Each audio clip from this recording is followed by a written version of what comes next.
Hello and welcome everyone to the show today. I'm JJ Flazanes, your host. Thank you for downloading today's episode. We're going to talk about how to feel delicious in your body. Isn't that a fun word? Delicious. It really is. And we're going to talk with my dear friend, Allana Pratt. Known each other for a very long time. And we're going to talk about the feeling part. Since, this is a podcast, you guys are listening, you're taking it in your brain, and we want to connect that. So before we get to that, though, I do want to invite you, 2 days left. September 5th is the day of the free webinar, the Mind, Body, Soul Method of Manifestation. We're going to use some of the stuff we talk about today, but we're going to go a lot deeper. So if you're interested, it's free. It's 60 minutes. It's 5:30 p.m. Pacific time, 8:30 p.m. Eastern time. You get 4 bonus gifts if you come on the webinar live. It will be recorded, so you'll get the recording, but only those that come on live get the special gifts.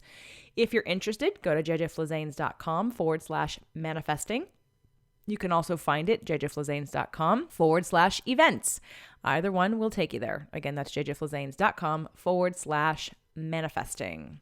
So let's talk about today's show. Intimacy expert Allana Pratt is a global media personality and go-to authority for those who have suffered heartbreak and are ready to live unapologetically and attract an open-hearted, ideal relationship.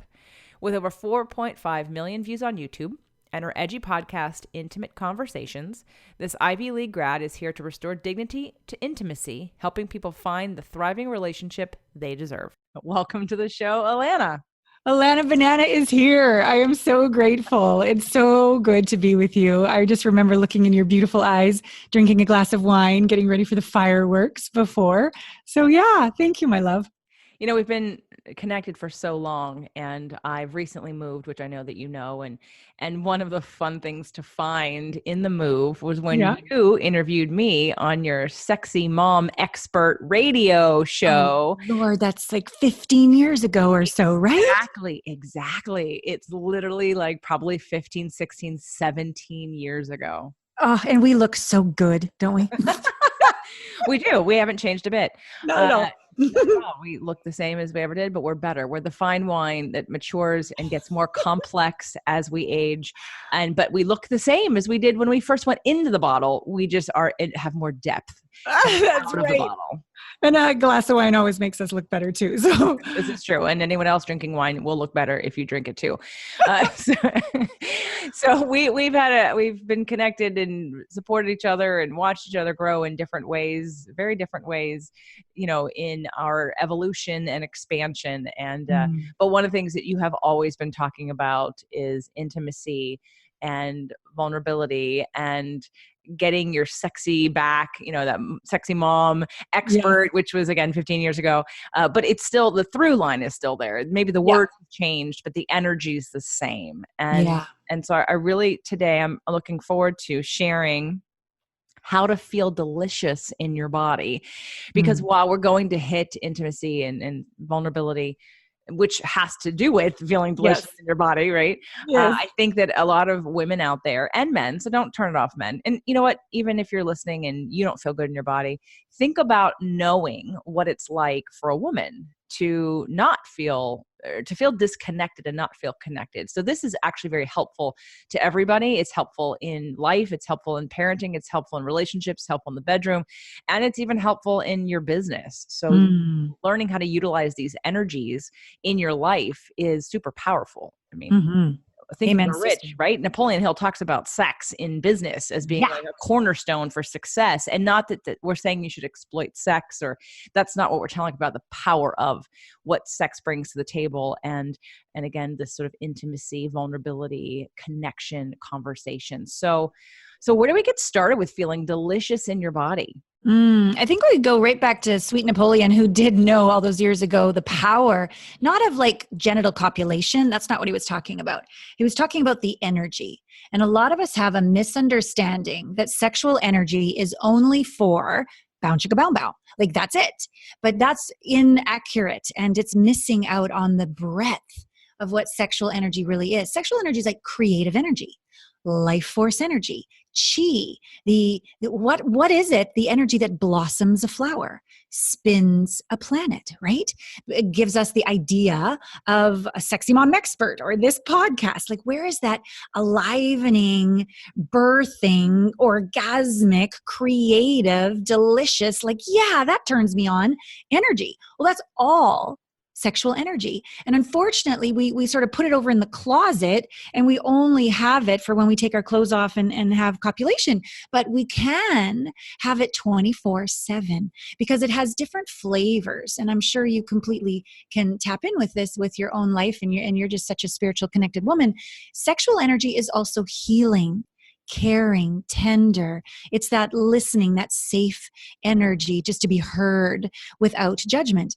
As I said, it's also this creative, generative energy, a new idea, a new book, a new podcast, right? A new place to live. And it's also bold.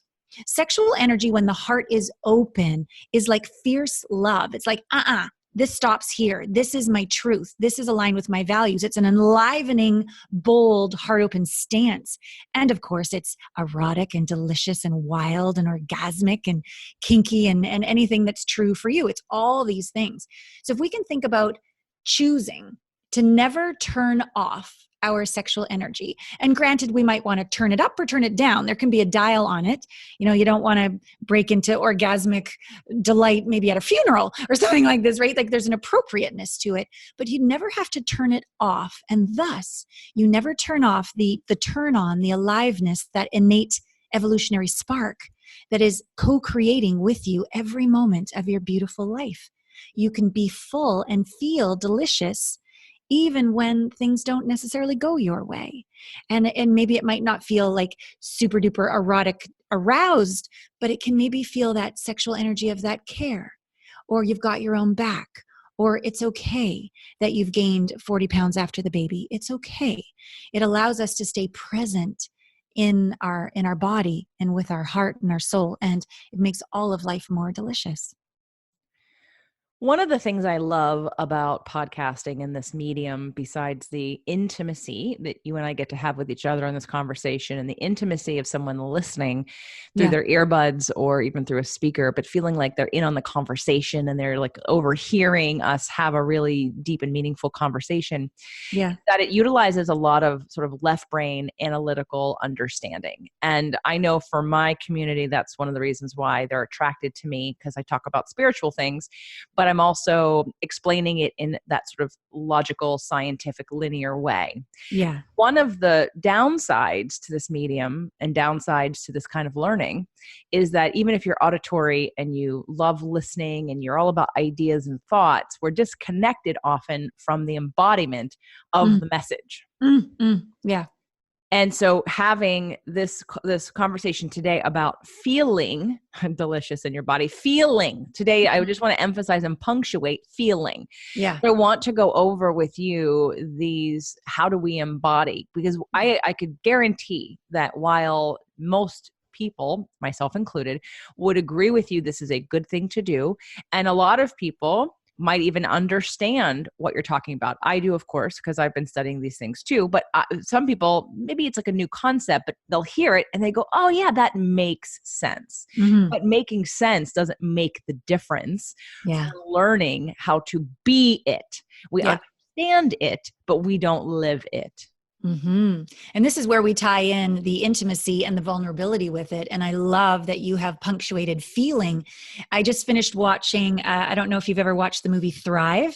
I think Thrive 2 is coming out soon, but I was listening to the gentleman from Heart Math, and he was saying that coherence cannot be attained through thinking. It can only happen through feeling. So we could say coherence is when you've dropped into a place within your heart, a place of appreciation, empathy, kindness to self. We could call it love, and they measure it. And you can't get there through thinking. You can only get there through feeling. So we need to learn how to embody, how to live beneath the chin and get into coherence with our truth, with our feelings, with our heart. Now, the very first time I ever learned I had an inside, like I thought everything was outside. I was like, you got to go accomplish, you got to go achieve, you got to go get, you got to make it happen. Like that's my whole life. And it was coming from fear, because I got to look good. I got to get approval. Like I was totally wired backwards. And then when someone's, slowed me down to start feeling, I was like, oh, no, no, no, no. Because the feeling I first met was terror. It was just terror. We could call it little Allana inside. We could call it the vibration of energy within my body. We could call it I was incoherent if we measured me in science. But basically, what was going on under the chin was not fun. Most people, when that occurs, I think I'll have an antidepressant. How about a glass of wine? Definitely some porn's going to help with this. Opioid addiction, like all the things that are going on in society, overeating, etc., is all because we have not, at least me, and I think most of society, has not been taught, how do you navigate these intense feelings? Normally, we just stuff them down. It's the best we can do. We put on, at least me, put on a happy face, pretend I'm fine when I'm not, and just go out there and accomplish something else. And all my worth gets miswired that I'm only good enough if I accomplish. I'm only good enough if I'm chosen. I'm only good enough if I have a small ass and a big bank account. But that's not my worth. That's my accomplishment, but that's different. My worth is inside. My worth is inherent. My worth is beneath the chin as I drop in and start to navigate and integrate these feelings. So we can't create or destroy energy. Everybody knows that, right? We can only transform it. So as you meet maybe shame, maybe terror, maybe anger, rage, maybe just like hopelessness and apathy, like whatever is in there, as we go beneath the chin and we start to breathe and feel how we might feel about our body, how we might feel about our sexual expression. And it can go anywhere. It can how we feel about our relationship, our business, our purpose. It could be anything. But as you go inside and start to feel, notice that most of the time, if you haven't been doing a lot of that, you're going to meet unresolved, unintegrated emotions. And while I know if we operated on our body and we opened up our heart, we wouldn't see like little JJ in there, but like, just for the sake of it's fun and it's effective, imagine that there's a little you inside your heart in a dark closet, locked up because, you've thrown them in there. That's what I had done. Anytime my feelings piped up, I would just hit little Allana with a 2x4, give her a concussion, throw her in the closet, lock the door, and then look good. I would abandon her. And over time, that causes shame, more shame. That causes relationships that don't work. That causes, why do I keep attracting emotionally unavailable people? Why can't I trust myself? Why can't I trust life? All of these are some symptoms of when you push away you. And so a lot of this embodiment is about when the emotion comes up, take a totally different approach and instead go lean in. Go, hey, little Allana, hey, little JJ, hey, little one, tell me more. I'm here. I'm sorry for all the years that I made you wrong, rejected you, abandoned you, criticized you, rejected you. I really was just doing my best. I just wanted us to be happy. And I realized that I was making it worse. Please accept my apology. Tell me more. And you begin to form an intimate relationship with yourself and your feelings and your emotions and your body. And then eventually with your deepest truth. And we could say if you go all the way home with the divine. And then something inside really exhales. You're no longer scrambling on the outside to try to grasp for success or approval. You find the safety and the home and the approval on the inside. Now, of course, everybody still would prefer that people approve of us and like us, etc. I'm not saying that I don't want success and all the rest of it. I'm just saying if it doesn't go well, it doesn't take me down. It doesn't take me out anymore because I've got my own back. I'm listening to little you, how she feels about her ass, how she feels about her ex. And then she calms down and quiets down. And we could say the energy shifts. We could measure the vibration on like Hawkins scale of consciousness. The energy will no longer be of sadness or depression or apathy. It might rise a bit into anger. And if we don't push that one away either, we can even hear the anger is saying, hey, this needs to change now. I've had it.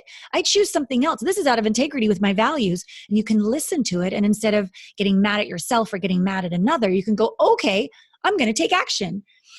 And then you can raise up even more in this vibration. And we can be an allowance, which doesn't mean I'm giving up or giving in or just saying fine. It's saying, I'm no longer going to resist and give away my power. I'm going to now finally be at choice.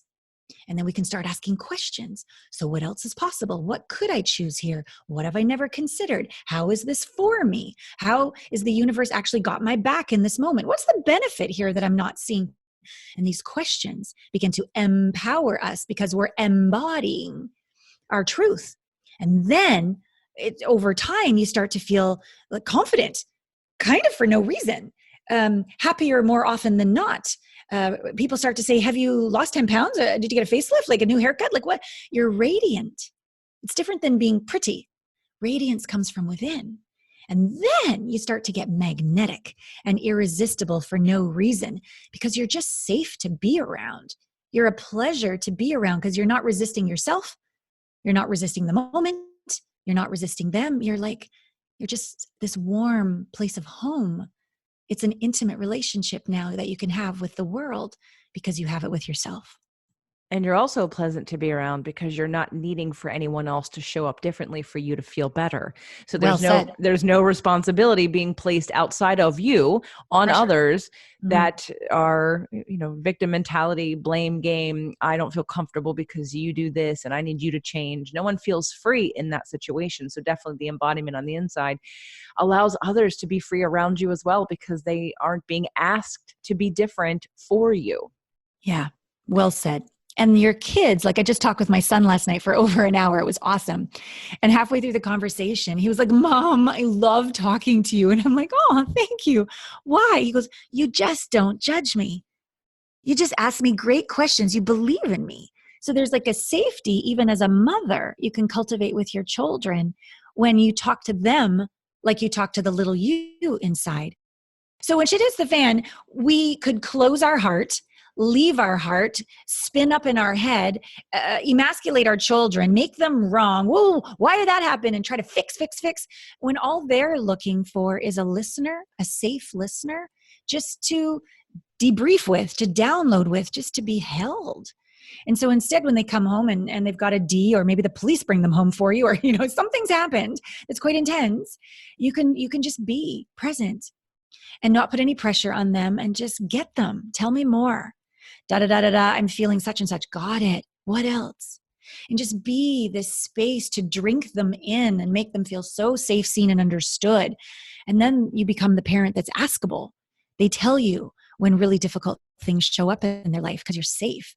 Same with your lover, and you're making love, or you're wanting to do it a different way. And instead of, why do you do that? Why? That's annoying. Like that immediately shuts them down and cuts them off. And I'm not saying it's not annoying. And I'm not saying what you're saying is inaccurate. I'm just saying the delivery, when it cuts at them, shuts them down, as opposed to opening, because you might be annoyed, or you might be frustrated, or you might be a little scared to ask them what you really want. But if you can first soothe self, go in and lean into that intimate relationship with yourself, feel and imagine saying, maybe in your mind, but to the little one inside, you have every right to desire that.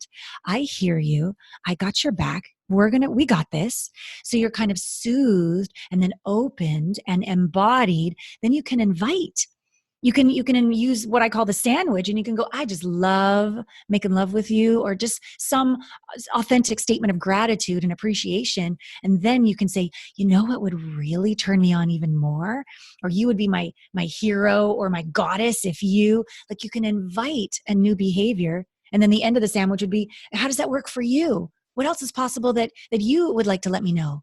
And all of a sudden you're more connected and more intimate. And then the rapture and the surrender that's possible when you engage in that kind of conversation. So this intimacy, parenthood, sexuality, being on a sales call, it no longer turns into like, I got to close the deal and get them to sign up with me. You connect with their soul. They feel seen and safe.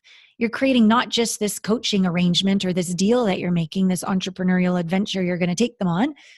You're changing humanity. You're changing their soul's trajectory because you're that, tapped in, turned on by what's possible working with that person. Yeah, it's a beautiful way to live. And there's really always a backstory to how you, Allana, have learned this, right? Since all of us have to go through, right? It's the hero's journey that Kelly and I talked about on the show, Yes. that we all have the dark night of the soul. We all have that thing that brings us into our next evolution, that ties those pieces together of our life, of our journey, of our expansion in order to teach this. So I want to pause for a second and I want to kind of hear your backstory. I mean, I know some of it, but I don't know all of it. Where if you were to say, how did I learn this? How was I challenged in this to get here? Yeah. Oh, I was totally born this way. Yep, for sure. No, not at all. I won't give you like totally the backstory, sort of like the Reader's Digest version. So I've been married twice. The first marriage was all about me being a damsel in distress, just looking to be chosen, honestly. And it was love, but it was only the degree of love I could feel for myself and for another at that time. So that was about 6 years that ended. Second marriage began when mom was dying of cancer. And so I had decided from the first marriage, I'm not going to be a damsel in distress. No. I'm going to be like a badass woman, very in my masculine energy, heart closed, terrified to lose my mother, checkbook pulse and a good smile. Let's do this. Let's have a kid. Let's get married. Didn't make a good choice. Didn't even check in with my heart, let alone listen to it. And so it was very clear very early on, once my mom had passed and we'd had our child, that this was a very angry man, very upset that I was considering separation, and eventually I chose divorce. And that humiliated him. And based on how his heart was closed too, because we always attract who we're being, right? My closed heart attracted a closed heart. He decided revenge was the way he wanted to get back. And it was a 12 to 14 year custody battle. And my big, beautiful $1 million home gone, $250,000 in savings gone, went into another $250,000 legal debt. I mean, JJ, there was one day when I woke up and my truck wasn't there. And I was like, what happened? I was so behind on my bills. It had been, repossessed. It was just one humiliation after another. And in court, they were making me wrong for my purpose. They were going for the jugular. She's an intimacy expert. She's probably a prostitute. I was like, what? Oh, she thinks she's a coach. She doesn't even have any letters behind her name, Your Honor. She's probably a narcissist. What are coaches? Like, it was just awful. And my child was on the line. They were trying to take him away from me forever. So I was freaking out in survival. I was certainly not grounded. And thus, it didn't go so well. I gave in. I said, fine, you can have 70%. I'll have 30. That's fine. Because at least my son still loved me. And I'm saying it kind of like exaggerated like that to let you know that the gift in this process was I was so concerned with what people thought of me. I wanted to look good so bad. I needed approval so desperately that all of this horrendous treatment and turning my family away, against me, and turning friends against me that would declare in the court battle to the evaluator that I wasn't, wasn't a good mother. Like, it was just, are you effing kidding me? It was horrendous. But at least I had my son's love, so I can get through this and still look good. Nope. One day they pulled up. I think he was about 14 at this point. And him and his dad pulled up, and he walked in and said, Dad showed me your emails. You are crazy. I'm living with him. And he took everything, even the guitar I just bought him, even his bear, he'd had from like a week old. And they left. They drove away. And I remember thinking, there's nowhere left to fall. I'm going to have a planned, elegant, nervous breakdown. I'm going to go into the middle of nowhere, into a cabin, because the only one in common with this whole life is me. What am I doing? What am I not doing? Who am I being? Who am I not being? Like, what is going on? And we can call that like a dark night of the soul. And for about 5-6 months, I didn't hear a word from my son. And I did my inner work. And this is how I really discovered this intimate relationship with myself. Because when I looked in, I'm like, you're a loser. You're a failure. You lost your son. No one likes you. No one believes you. Your purpose is bullshit. And I'm like, okay, that's not going to work. That's not helping. And so as I began to re-establish communion and union with all these wounded parts of myself, I became so connected to God, to the universe, to myself, to energy, to intuition, to forgiveness, to confidence beyond anybody's fucking opinion of me. It was so freeing and so amazing, so painful, but so freeing. And then one day my son called And he's like, you know what, Mom, I'm really sorry to have hurt you. It was the best I could do. I just knew, not like cognitively, but I knew the only way to create peace was to let Dad 100% win. And I knew you'd be okay. So this is what we need. Let me protect you. I'm like, whoa. So he goes, don't contact me.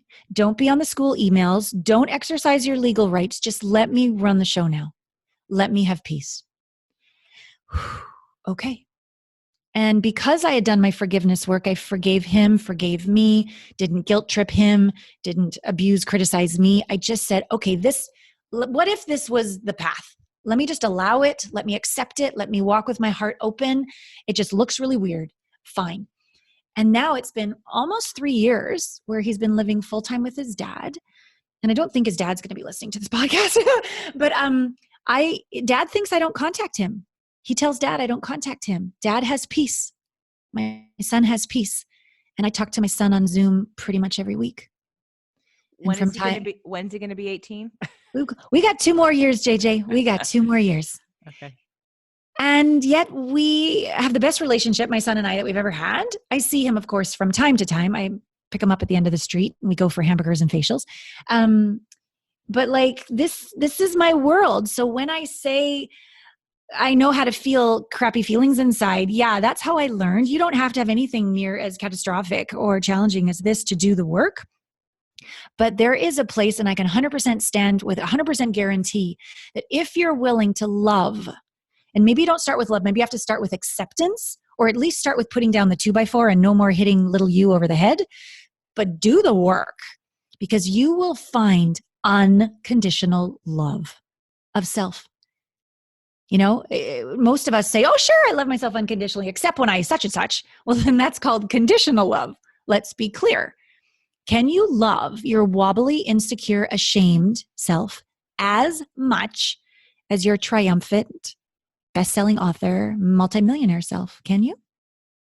If you can, then you've achieved self-love. Then you're at the vibration of actually receiving it and being a leader and an inspiration, because that's what you're embodying. That's literally the vibration you're putting out. And I'm not saying we're supposed to be perfect, but can we continually come home to self? I think that's the journey for everyone.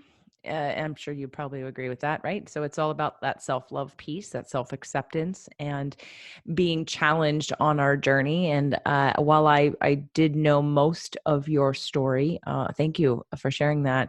I was there for some of it, and I have watched it. But when your son said, "Let me take care of this," that's a blessing to trust and to say, he kind of represented source for me in that moment to say, I got this. You can let go. You don't have to protect me. I'm fine.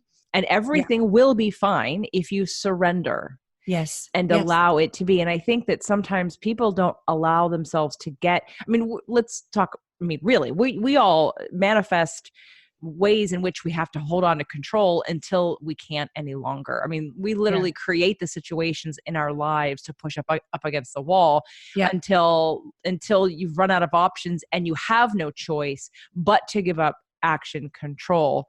And I'm listening to you talk about that relationship with yourself, and I haven't gone through it quite as catastrophic. That I've recently had a divorce, and I did get kicked out of my house, not obviously because I got kicked out, but because she sold the house, and that was unwanted. And in retrospect, it's been super hard on an emotional level and on a physical level. The doctor called today to tell me that my hemoglobin is way below, and that we're looking at, I'm very close to blood transfusion, iron transfusion time, which I knew. I wasn't surprised. So when she said, I said, I know. She probably thought, well, why haven't you done anything about it? And it's not that I haven't done anything about it. I'm on my own hero's journey too, where I'm in transition, and parts of it suck, but I'm embracing and taking in what I can do and what I'm called to do at different stages of this situation. And so I, between all of that stuff and having my family years ago sort of disown me, not my immediate family, my mother, father, but my extended family. And so that was sort of the beginning of my, let's not care what other people think of you. Like, your family literally has has said, no more, we want nothing to do with you. Yeah. And here I am now with a family of a community of Yeah. people who I've attracted, who are in alignment. And I only got there because I got to the place where I didn't care what people thought of me, and that I had to accept myself for who I was in order for me just to live. Forget like making a business. It was like literally just in order for me to feel good in my body and on this earth, I have to honor who I am. Like, I think we get pushed to the point in which you have to say, this doesn't feel good. I need to feel good. What am I doing to create a situation where I don't feel good? And I'm the one doing it. Yes. It's that constant giving up of power. And when it comes to circle back into the topic today, to circle back into that vulnerability, that intimacy, and to feel delicious. I mean, people are listening to this and they're thinking, when you're in your ugliest, most broken, full of shame place, how on earth do I feel delicious in that moment, in my body, in my life? Yeah. Well, it's sort of like, I don't know how many definitions there are of snow, right? In the Inuit language, or how many definitions are there of love? Well, it's sort of like this with delicious. There's a deliciousness that's not maybe wild, kinky, orgasmic delicious. It's not maybe like chocolate sundae or a chocolate truffle delicious. But there's something very delicious that happens when you stop fighting yourself, criticizing yourself, abandoning yourself, and rejecting yourself. And that little you looks over his or her shoulder. You really mean it? You're here to stay? You're willing to sit with me in the dark, in this closet, for eternity? If it takes that long because you love me that much? That's a delicious exhale. That's a delicious homecoming. It's a different kind of delicious. I get that.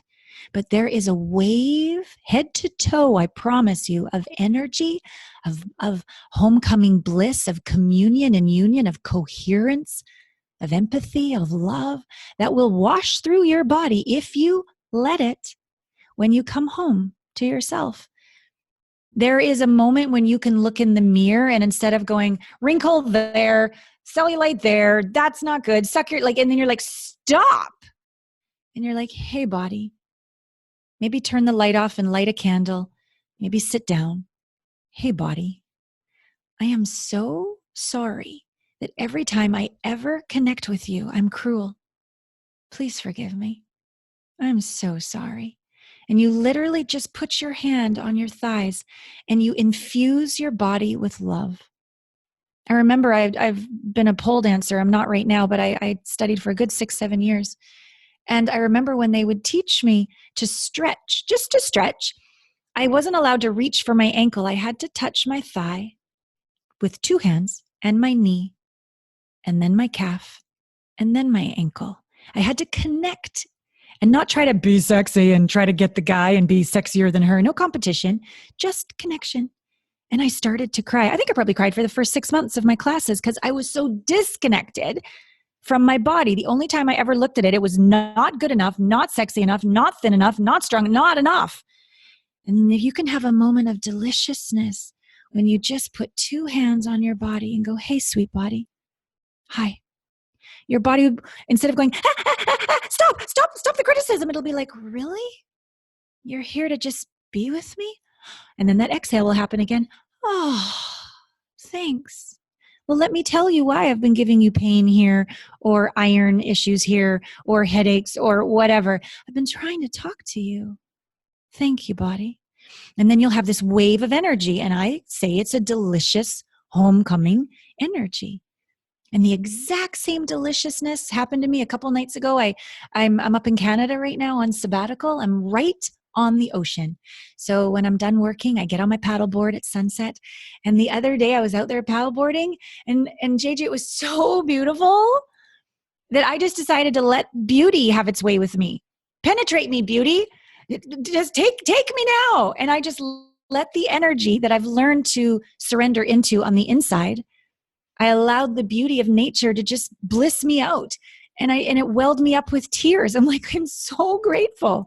I'm so grateful. And it even just tears me up now. Like, I created this after all I've been through, all I've let go of, and all I've given. finally given to me. I gave myself a working sabbatical, and I am on a paddleboard in exquisite beauty in nature because I created this. I loved myself enough.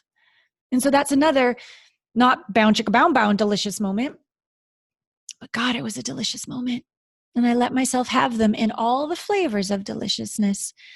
And I love the sexual ones, and I love the bound chicka bound ones. I love chocolate. I love a great glass of wine. I have all sorts of different flavors, but it's like, how could I allow deliciousness here? What deliciousness wants to come through and heal me, take me home, reconnect me here? Delicious can even be bold. What delicious truth have I been unwilling to speak in this moment, in this situation? And when we allow the delicious energy to come with truth, the heart tends to stay open. A lot of times when it's finally ready to speak your truth, you're kind of shutting your heart and you're being a little righteous because you've been suppressing your truth for so long. But when you say, open the heart, what delicious truth am I unwilling to stuff any longer? And it comes through an open heart. That's called fierce love, not emasculating anger. So yeah, embrace delicious in all the flavors. I think it's even best to, as you were saying, I love chocolate and wine and sex as well. But the problem, right, with those things is we put the ownership of the deliciousness in the thing. Yeah. And the idea of finding deliciousness in your body, in your emotions, in your thoughts, in your beliefs, in your beingness on a regular basis, all of a sudden puts the power inside. Thank you. Puts that in a place where now we're really filling our cup internally to support us, and these external things that we use to numb ourselves or to enjoy. Of course, I agree with you. We enjoy, but do we enjoy them or do we use them in place of? And in order for us, I think, to get to that place where we are in communion with ourselves on a level where there is peace, where there is open heart, where there is fearless love, where there is belief, where there is trust and surrender. Today, Doug and I we do a practice when we were in the other house, and we haven't really done it since we've moved. We've had guests and we were moving and unpacking, and this week has been the first week that we did it. And today was the second day, and there was this, there's just this reconnection to being able to put back in the things that we've been ignoring, the things that we have relied on external things to do, the reminder, the surrender. We were doing our exercise, and I get the best ideas. I'm in flow when I'm rollerblading near the beach, and I'm listening to music, and my subconscious or my conscious brain is busy listening to music. And so my subconscious is like, hey, now you can hear me. So my body, everything's like working and busy, so it can't distract me. And all of a sudden I have this clear channel of ideas. And I realized that I felt like it was really important for me to talk about with this community, the idea of, and we've been talking about this entire time in different ways, the idea of knowing versus embodying, the idea of really, what is trust? How do we get there? And today with this conversation, it's that, looking at your body, looking at your experiences, your emotions, as your moment to moment life expression as an opportunity, and how to transform that into one that creates a feeling of deliciousness, even when it's not. And even when you're leaning into the negative emotions or the fears or anything that's coming up. And one of the things that you just said that sparked this thought that I know you and I have both learned together at different times, like in certain workshops, Sex, Passion, and Enlightenment, David Deda's work, Satya and Raja, Warrior Sage, all the things that with like having an open heart, that is probably, to me, one of the easiest ways for people to sort of get the concept in a real way when they're feeling wounded, when they're feeling that shame, when they're feeling, looking, like you mentioned about the different body signals that we have, like rather than run, numb, to say, hey, body, what are you trying to tell me? What is it that you aren't feeling? You mentioned, what is it that I'm not expressing? And I thought of everyone that has anxiety. And some people are ready to hear that. And when they're ready to hear that, It means they're ready to take action on that. And some people aren't ready to hear that because they're too afraid of what that means. Mm. But I think along the journey, no matter where you are and what level it's at for you, keeping your heart open and, again, taking the opportunity to reframe this life experience when it isn't feeling so good in that moment, to reframe that as an opportunity to feel delicious and to create connection with yourself. Yeah, it's so well said. For those more scientific minded, I would encourage you to check out Heart Math, and they have this little device you can hook up with your phone and bring your heart into coherence so that you can actually see it. You can see the vibration has changed. You can see the energy has actually changed, and of course, you can feel when your heart is open or not, to yourself and to others. So I even have like a home study program called Heart Splayed Wide Open. This is like such a fundamental key. And I'll just maybe give a short little story so you can get an idea of how, again, I learned through experience. Because I'm the same. I was like, my heart's open. No, it wasn't. So there's my mother, and she's dead.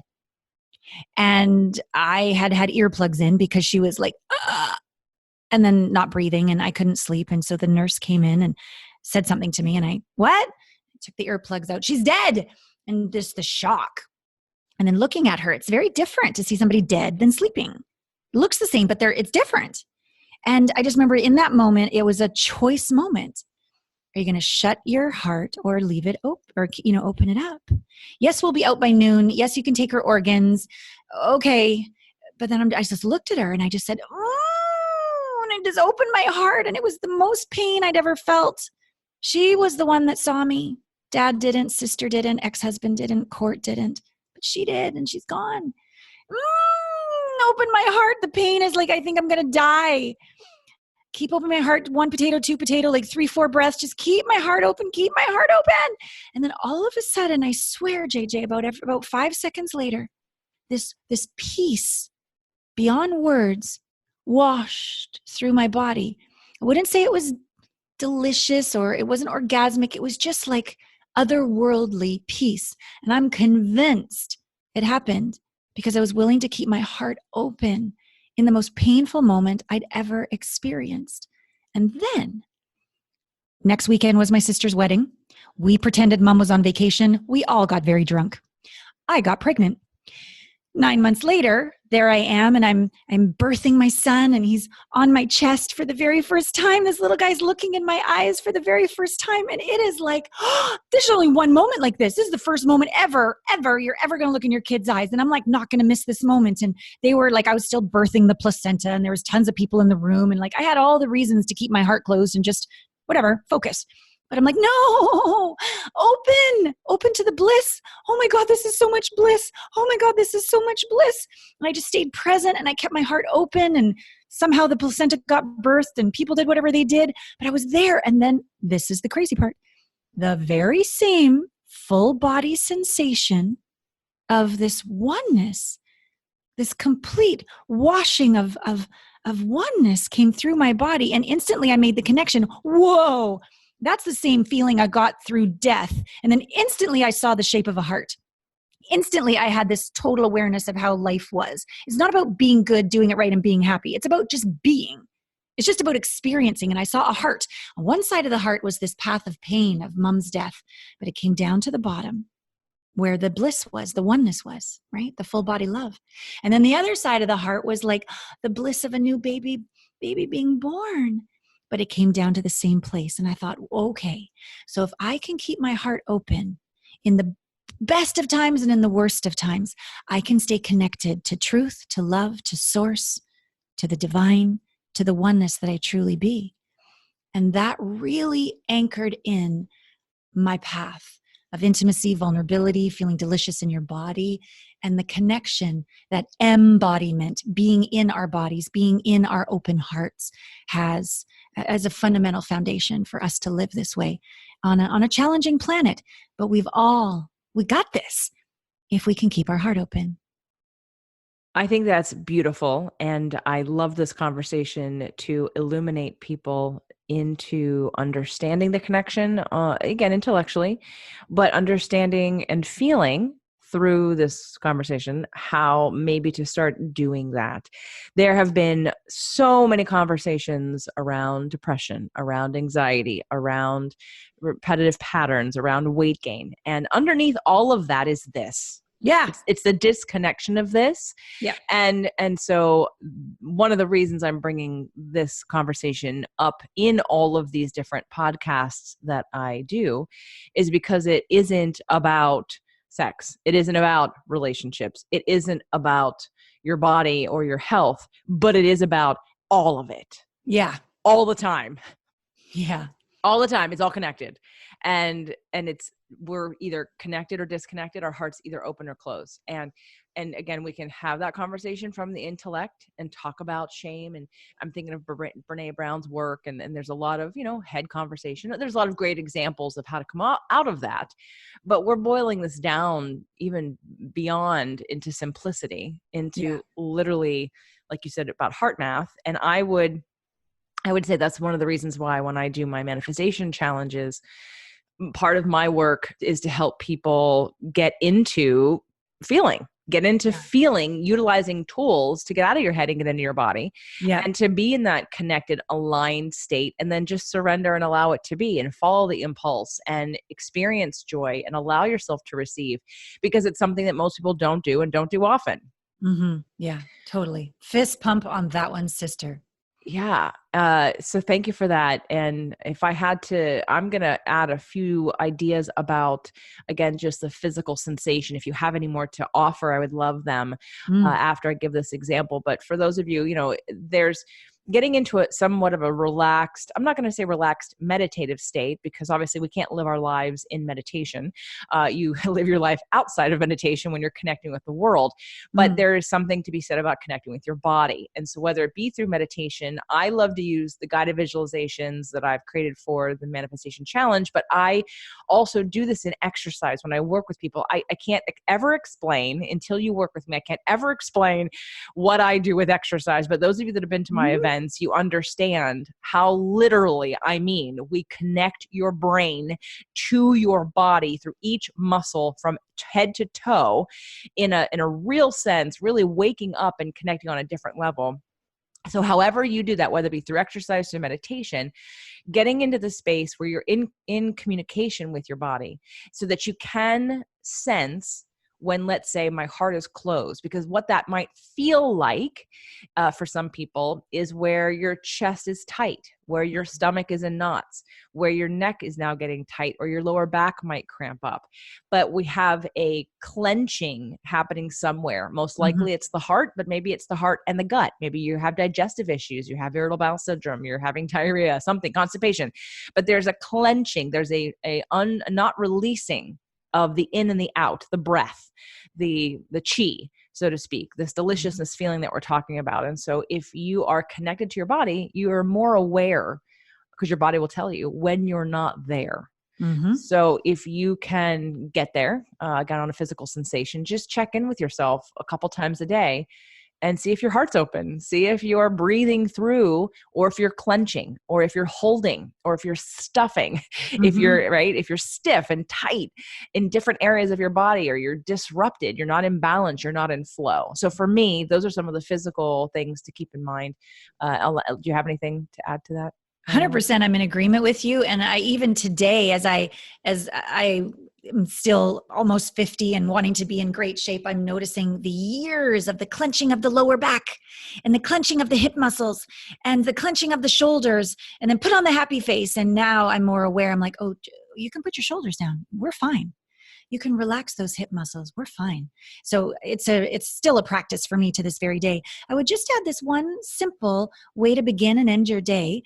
I like to put one hand on my heart and one hand on my yoni, or you can put on your belly, whatever feels comfortable. And you just simply breathe and ask a question.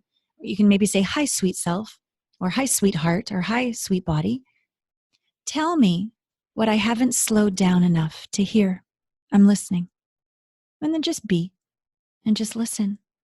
And if you just do that for a minute or two, bookending your day, maybe it will speak to you in words, maybe in images, maybe in emotions, maybe in a body sensation, but it will begin to speak to you. And that can begin this relationship and then take it to the next level, like JJ was saying. I'm laughing silently because I have a more mental, right? Like practice, not for me, but one of the things that I want people to identify. I think we talked about earlier on in the show about how we don't really have a language for emotions, and we don't have, or not a language, we don't have a practice. We don't have a, and I would agree with that and say that I use nonviolent communication and looking at needs and feelings. And most of the time people get stuck in their feel. Like the reason why they're afraid of feeling is because they don't know what to do about it or with it. And it's very scary. So I teach a practice with nonviolent communication work that I've been doing for years, and it includes, and it's a little more analytical. And I know that, and I recognize that. And I always tell people, I want you to feel your feelings. And then after you've expressed and released them, now let's look at what the problem is, because we only have negative emotions when we have a need, a perceived need is not being met. So we want to problem solve it so that way it doesn't happen again, because people keep repeating the same patterns over and over again because they have no awareness of what it's connected to. It's just like, oh, but I feel this. Okay, great. What is the need? Let's get the need met, and all of a sudden it goes away and they'll stop happening. So I'm chuckling because this practice that you're doing is about the feeling and connecting with the body, which I love and want everyone to do. In fact, I will say do that first. And then if you aren't coming up with that sort of what to do about it, what is it? What do you want me to know? If at that point you're feeling like you need a little bit more help, then maybe you put in the nonviolent communication practice of the 3 steps. But I think it's more important to start with the practice you just said, because A, you're touching yourself. So that electrical wave that you're creating throughout your body, and that connection from your hands and all, and your organs and your spine and your chakras, all of that gets connected just by touching yourself. And the stillness and the meditation of waiting for the answer puts us in a place of receiving. So I love that. And I'm going to steal it. No, I'm kidding. I'm going to borrow it. I'll give you credit every time. I'm going to tell everybody in the manifestation group to do it. And I'm sure they will have all listened to the show, so I don't really have to tell them, but I will remind them about it.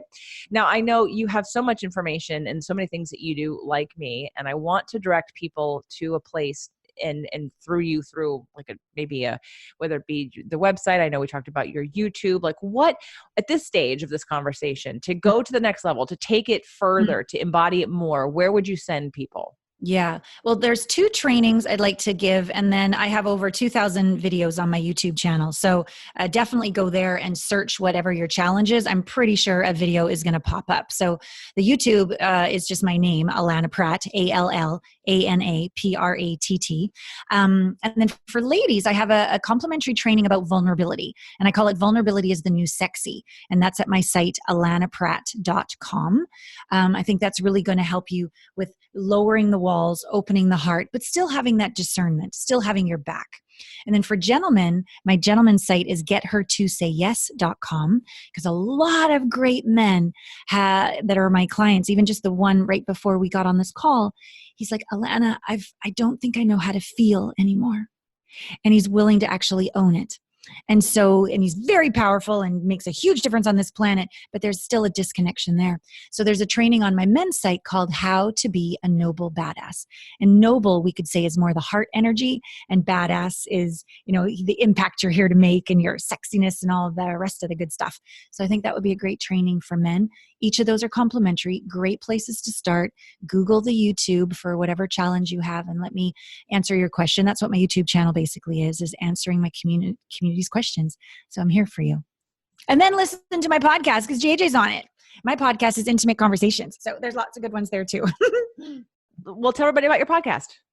My podcast is called Intimate Conversations, and it is where it's raw and real to go super deep about people's journeys in intimacy with themselves, with their bodies, with source, and with their beloved.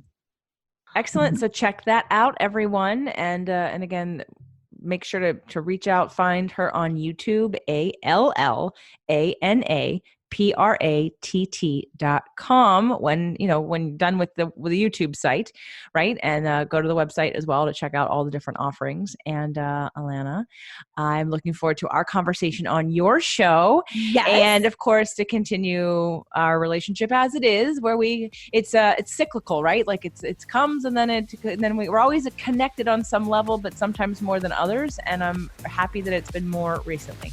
Me too. It's like this awesome DNA spiral. We sort of go away, but never lose connection. And then we come back around again. And so, yeah, thank you for all you are, all you give to this planet, all you be, and for this really delicious conversation. Thank you so much.